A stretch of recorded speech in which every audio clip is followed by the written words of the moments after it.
IT বাড়ির পক্ষ থেকে আমি মোহাম্মদ আব্দুল কাদের। এসইও বাংলা ভিডিও টিউটোরিয়ালের আজকের পর্বে সবাইকে স্বাগত জানাচ্ছি।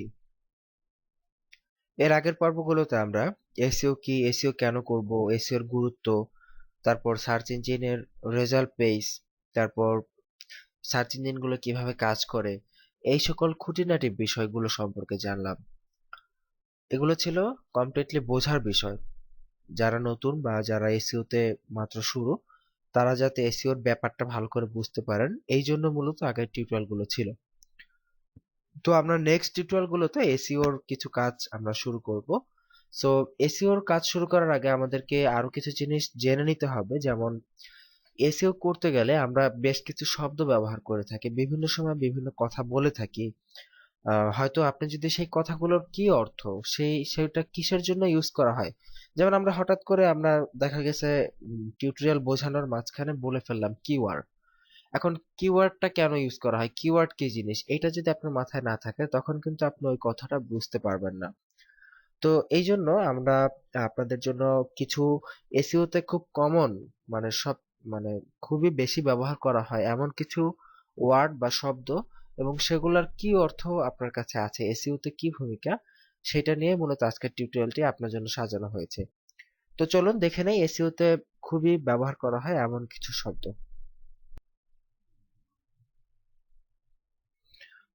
এখানে দেখতে পাচ্ছি এসইওতে প্রায়ই শোনা যায় এমন কিছু অতি গুরুত্বপূর্ণ শব্দ এবং তার অর্থ।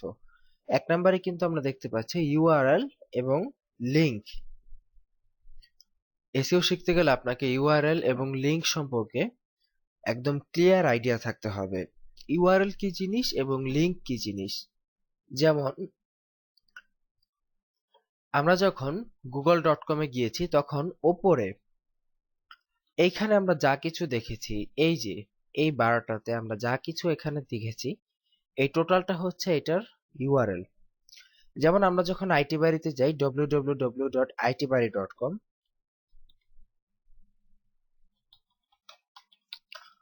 যখন আমরা আইটি বাড়িতে গেলাম তখন কিন্তু আমাদের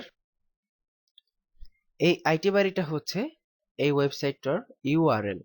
বা শুধু আইটি বাড়ি না, আমরা যদি কোনো পোস্টের মাঝখানে ঢুকি, আমরা যদি এসইও টিউটোরিয়াল এই পোস্টার মাঝখানে ঢুকি, তখন উপরে যেটা এখানে দেখতে পাবো উপরে, এটা হচ্ছে আমাদের ইউআরএল। এবং যদি আমরা এই আইটি বারের মধ্যে কোনো লিংক থেকে আরেকটা লিংকে যাই, যেমন এইখানে একটা লিংক দেখতে পাচ্ছি, কমেন্টের লিংক, বা আমরা যদি নিচের দিকে যাই, নিচের দিকে যাওয়ার পর এই যে এইখানে একটা লিংক দেওয়া আছে, যেমন এখানে ক্লিক করুন, আমরা এখানে দেখতে পাচ্ছি এখানে একটি লিংক দেওয়া আছে, এখানে ক্লিক করুন। আমরা যদি এখানে ক্লিক করি তাহলে আমরা এই পেজ থেকে আরেকটি পেজে চলে যাব। তো এই যে যে আমরা একটা পেজ থেকে যখন আরেকটা পেজে যাব, তো এটা হচ্ছে একটা লিংক। যেমন এইখানে ক্লিক করুন, এটা হচ্ছে একটা লিংক, কারণ এইখানে যদি আমরা ক্লিক করি আমরা আরেকটা পেজে চলে যাব। আর ওপরে যেটা থাকতেছে, ওপরে আমাদের এই বারটিতে আমরা যেটা দেখতেছি, সেটা হচ্ছে একটা ইউআরএল। এই ইউআরএল এবং লিংকের মধ্যে যে পার্থক্য, সেটা কিন্তু আশা করি আপনারা বুঝতে পেরেছেন। লিংক হচ্ছে একটার সাথে আরেকটার কানেকশন, আর ইউআরএল হচ্ছে ওপরে যেটা থাকে, বা আমাদের ওয়েবসাইটের যে অ্যাড্রেসটা, আমাদের পেজের বা পোস্টের যে অ্যাড্রেস, সেটা হচ্ছে মূলত ওইটার আপনার ইউআরএল। আর একটার সাথে আরেকটা, যখন একটাতে ক্লিক করলে আমরা আরেক জায়গায় চলে যাব, ওইটা হচ্ছে একটা লিংক। এটা সম্পর্কে কিন্তু অবশ্যই ক্লিয়ার আইডিয়া থাকা জরুরি। ওকে, এরপর হচ্ছে ভিজিটর। ভিজিটর কি জিনিস? ভিজিটরটা হচ্ছে যারা ভিজিট করে। যেমন আমি এখন আমার আইটি বাড়িতে ভিজিট করলাম, সো আমি হচ্ছে আমার আইটি বাড়ির এখন একজন ভিজিটর।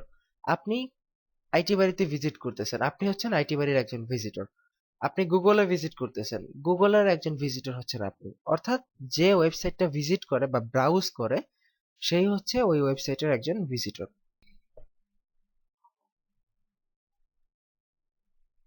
এরপর আমরা দেখতে পাচ্ছি কিওয়ার্ড। কিওয়ার্ড কি জিনিস? কিওয়ার্ড সম্পর্কে আমরা ভবিষ্যতে আরো জানবো পরবর্তী টিউটোরিয়ালে। তবে এখন একটু সংক্ষেপে বলে রাখি, যে ওয়ার্ডগুলো দিয়ে কেউ যখন গুগলে বা সার্চ ইঞ্জিনে সার্চ করে, সেটাকে বলা হয় কিওয়ার্ড।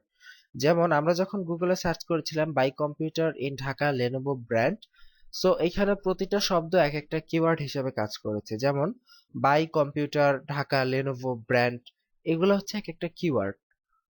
তো যখন যাই লিখে গুগলে সার্চ করি না কেন, সেটাই হচ্ছে ওই সার্চের জন্য তখনকার কিওয়ার্ড। যেমন আমরা যখন কম্পিউটারের জন্য সার্চ করেছি তখন এই সার্চটার জন্য আমাদের কিওয়ার্ড হচ্ছে buy computer Dhaka Lenovo brand. তো এটা হচ্ছে মূলত কিওয়ার্ড। কিওয়ার্ড সম্পর্কে আমরা ইনশাআল্লাহ ভবিষ্যতে আরো জানবো। কিওয়ার্ডের পর আছে মেটা ট্যাগ। তো মেটা ট্যাগ কি জিনিস? মেটা ট্যাগ আমরা একটু সংক্ষেপে বলে রাখি, ভবিষ্যতে এটা নিয়ে বিস্তারিত টিউটোরিয়াল দেওয়া হবে। অ্যাকচুয়ালি সবগুলো জিনিস নিয়ে বিস্তারিত টিউটোরিয়াল দেওয়া হবে, আমরা আপনাদেরকে আগে থাকতে একটু একটু আইডিয়া দিয়ে দিচ্ছি। মেটা ট্যাগ হচ্ছে এক ধরনের ট্যাগ যেটা ওয়েবসাইটের মধ্যে ইউজ করা হয়, যেটার কাজ হচ্ছে যেটা সার্চ ইঞ্জিনকে বলে দেয় এই পেজটা কি সম্পর্কে।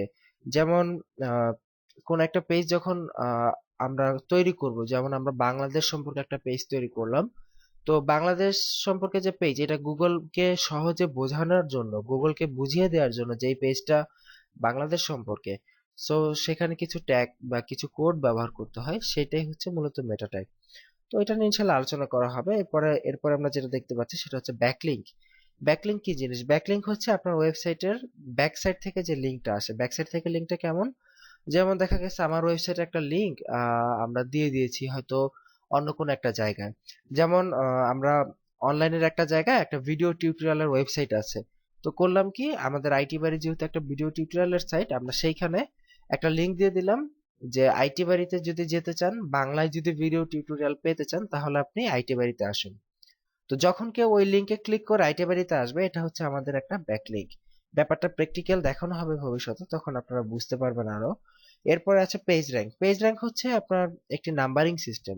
গুগল যাদেরকে পেজে রাখবে, মানে সার্চ রেজাল্টে যাদেরকে 1 2 3 4 রাখবে, তো তাদেরকে যাতে আরো সহজে রাখতে পারে, কাকে 1 নাম্বারে দিবে কাকে 2 নাম্বারে দিবে, এটা যাতে আরো সহজে কাজটা গুগল করতে পারে, এই জন্য গুগল প্রতিটা ওয়েবসাইটকে একটা নাম্বারিং করে দেয় যে তোমার পেজ র্যাঙ্ক এত, তোমার পেজ র্যাঙ্ক এত। এটা হচ্ছে জেনারেলি 1 থেকে 10 এর মধ্যে হয় পেজ র্যাঙ্কটা।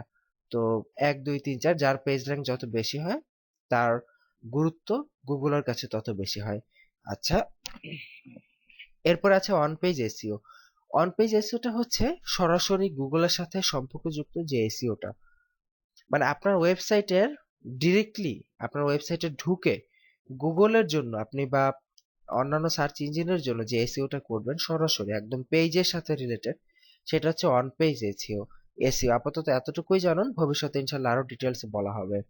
এরপর আছে of page SEO. Of page SEO হচ্ছে যে আপনার ওয়েবসাইটের সাথে ডিরেক্টলি সম্পর্কযুক্ত না, আপনার ওয়েবসাইটে ঢুকে কোনো কিছু এডিট করতে হয় না, কিন্তু বাইরে থেকে আপনার ওয়েবসাইটকে হেল্প করে বা সাপোর্ট দেয়।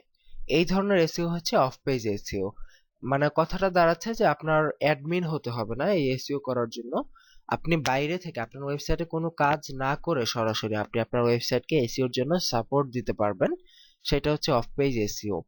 এবং আরেকটি ব্যাপার হচ্ছে white hat SEO. White hat SEO হচ্ছে যেগুলো বৈধ উপায়ে এসইও করা হয়, মানে যে সকল উপায়গুলো গুগল বা বিভিন্ন যারা সার্চ ইঞ্জিন আছে যারা বলে দিয়েছে যে তোমরা এসইওটা এইভাবে এইভাবে করবে, লিগ্যাল ভাবে সুন্দরভাবে করবে, কোনো রকম এখানে 2 নাম্বারই বা কোনো রকম অবৈধ পন্থা অবলম্বন না করে, তো সেগুলো হচ্ছে হোয়াইট হ্যাট এসইও। এবং এরপরে আছে black hat SEO. Black hat হচ্ছে যেটা সম্পূর্ণরূপে অবৈধ, যেটা গুগল বা অন্য কোনো সার্চ ইঞ্জিন সাপোর্ট করে না। আপনি কোনো সফটওয়্যার বা বিশেষ কোনো ইলিগ্যাল পদ্ধতি অবলম্বন করে গুগলের সার্চ রেজাল্টে আসলেন, সেটা হচ্ছে ব্ল্যাক হ্যাট এসইও। তো এই 10টি জিনিস হচ্ছে এসইওতে উচ্চারণ করা সবচেয়ে বেশি কমন শব্দ। তো শব্দগুলো সম্পর্কে আপনারা যাতে একবারে অপরিচিত না থাকেন, আপনাদেরকে পরিচয় করিয়ে দেওয়ার জন্য মূলত এই টিউটোরিয়ালটি। আশা করি আপনারা বুঝতে পেরেছেন এগুলো কি এবং কেন এগুলোর কাজ। ভবিষ্যতে এগুলো প্রতিটা বিষয় নিয়ে ইনশাল্লাহ এখানে আপনাদেরকে বলা হবে বিস্তারিত, এবং এগুলো নিয়ে মূলত আমাদের এসইও, সো এগুলো নিয়ে আরো ডিটেলস আলোচনা তো হবে ইনশাল্লাহ, তো তখন আপনারা আরো বেশি ক্লিয়ার হতে পারবেন। আশা করি এখনো পর্যন্ত আমরা এসইও নিয়ে যতটুকু আপনাদের সাথে 4-5টা যে টিউটোরিয়াল গুলো দিয়েছি, সেগুলো আশা করি আপনারা সবই বুঝতে পেরেছেন।